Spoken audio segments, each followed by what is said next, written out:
Welcome to Transformation Talks, your guide to navigating complex change. Each episode brings you expert insights, practical strategies, and real-world stories on delivering impactful transformation.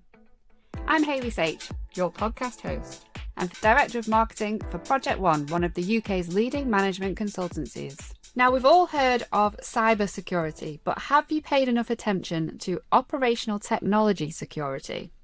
Well, in this podcast, I'm joined by Project One consultant Andrew Cooper, an expert in establishing the key work streams required to ensure the operational technology in our factories and manufacturing plants are protected from possible hacks.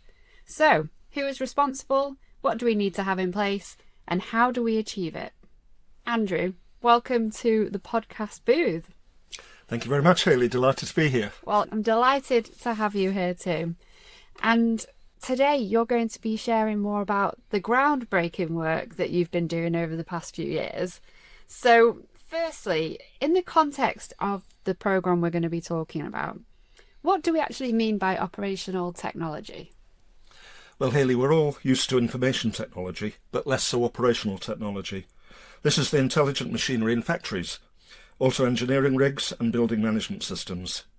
Now, IT security has been around a long time, and we're all familiar with virus protection on our PCs, but OT security is more recent.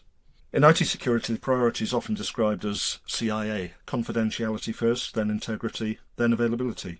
But in OT, it's the opposite way around. It's availability, then integrity, then confidentiality. It's a different risk profile.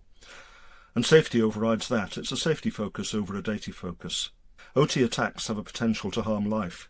Think of a robot arm going unwieldy, out of control. Now, I was asked to set up and lead an operational technology security project for one division of a large manufacturing business to meet a contractual commitment. Then, when that was well established, I was asked to move to a group role to oversee the enterprise approach to the assurance of OT cybersecurity. That was 10 divisions, each operating as their own businesses. Wow, sounds like a really big job to really get your teeth stuck into there. So can you tell me a little bit about the challenges that you initially faced? Well, operational technology is poorly understood from a security perspective, including by myself and the team when we started, and we had to then sell it to the board. The staff on the manufacturing floor plate, they're not security aware. It's never been part of their jobs before. We had to build an understanding and an approach through walking around the factories, opening the cabinets and the machines, having looked there on the production lines, and then we created a process after hours of debate, and then we tested this on the first production lines. We had to sell the ideas to the board, to the steering group. We had to get their understanding and commitment. And then we had to get them to tell the staff to come and interact with us to support the project. But we had to sell to the staff to win their hearts and minds, to tell them why security is now an important thing. IT security is mature, OT is not. Machines can be 20 or 30 years old. We even had machines going back to World War II. Actually, they're safe because they're not intelligent. The newest machines can be the least secure because they often have connections to the outside world. There may be no list of assets, and standalone equipment can be thought of as secure. It's not. They're vulnerable to third parties connecting to them to the internet, malware coming in on USB drives, and internal malicious actors. So there's an awful lot to think about there, isn't there? What's really interesting is that the people are always the common thread, aren't they, of being brought into these programs to make sure that we're looking at the detail that we should be and that it delivers as it should. So talking more about people, who are the people responsible for this? Who needs to come together to address the topic? Well, cybersecurity, it's often left to the cyber team, and they develop a language of their own, or to the IT department. But OT is different. It needs a team sport approach. It's got to be owned by the person or the department who owns the risk, often the manufacturing or the engineering director.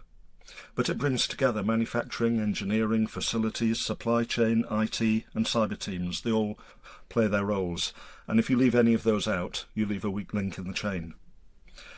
The manufacturing staff, they may have been doing the same job for many years, and now something's changing.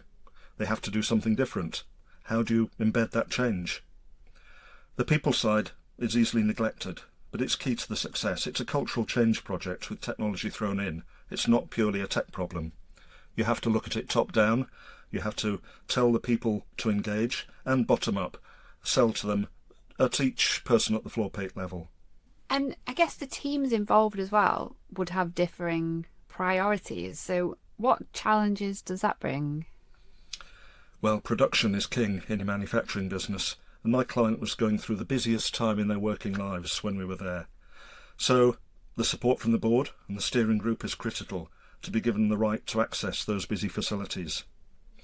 Assurance means assessment and then remediation. Assessment's easy to do, but how do you remediate a busy facility? The people side means taking staff out for training in the new OT policies, regular surgeries for cultural interventions, and tacking on additional security chats to existing meetings. For instance, we took part in the DSOMs, the daily stand-up meetings, to highlight OT security. The technical side, though, can mean taking a production line down to make technical changes. Ideally, you do that during scheduled preventative maintenance windows. You have to think in a new way about OT. It's a different paradigm. In IT security, the first action is to ensure all software and firmware is up to date. In OT, you usually cannot do that, because updating the firmware on a machine on a production line may stop its communication to adjacent machines. There's no test system. Everything is done on the production system. So you have to think in a different way about compensating controls, how to layer on defences to achieve the secure outcomes. It means getting everyone getting along and collaborating, and that only happens under the auspices of a well-run change project. Absolutely. And do you think there are organisations who don't know that these threats are there, and how would they get started? Well, how to get going is the biggest challenge, and really it's looking at the risk thread. Start by assessing the risk to the organisation. Identify the manufacturing or engineering or facilities at greatest risk. Assess where that risk lies. Use a process to do this rigorously, but don't get tied up in analysis paralysis. There are many frameworks out there. They can help. They tell us the questions to ask, but they can also confuse us. NIST 882 has about 700 controls, very few of which you'll be compliant with today. I identified 5 work streams for remediation, and you need to do all 5.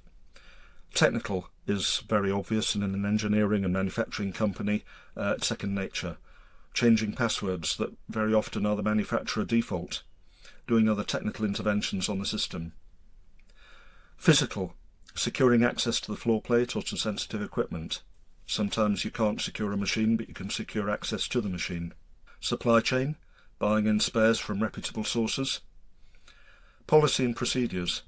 How does the manufacturing engineer and everybody else on the floor plate know what to do? And cultural change, because security at the end of the day is only as strong as the people who have to live with it. There can be other fringe benefits from an OT security project. By looking at the process area with different lens, you can identify business continuity improvements or recommend operational effectiveness measures. These can deviate from the aims of the project, and you need to decide whether to incorporate them or to spin out as separate improvement projects. It's really helpful to have those 5 key work streams to remember to get started. And OT security was brand new, wasn't it, when you started this programme? So what's the biggest change you've seen within the organisation?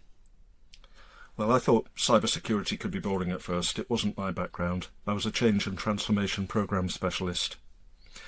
But our defence businesses are under constant attack by malign forces, and cybersecurity of our assets is critical for the nation. Therefore, it isn't boring at all, it's essential. There are many frameworks you can get lost in, but they give you a baseline. They point the way, but they're not the end in themselves. You could identify 700 necessary changes to bring an OT production line to perfect cyber spec, but you can boil this down to the key threats. Stopping a cyber event, third-party access, removable media control, educating your workforce, or recovering from an event, backup and recovery, tabletop exercise role play, so incident handling is well understood. Fewer than 10 actions that are priority can provide the strongest protections, and those are the ones which don't cost too much to implement. But the biggest change is that cybersecurity is talked about at PLC-level board meetings now. After the recent high-profile events, the directors and the shareholders want to know this will not happen to their company.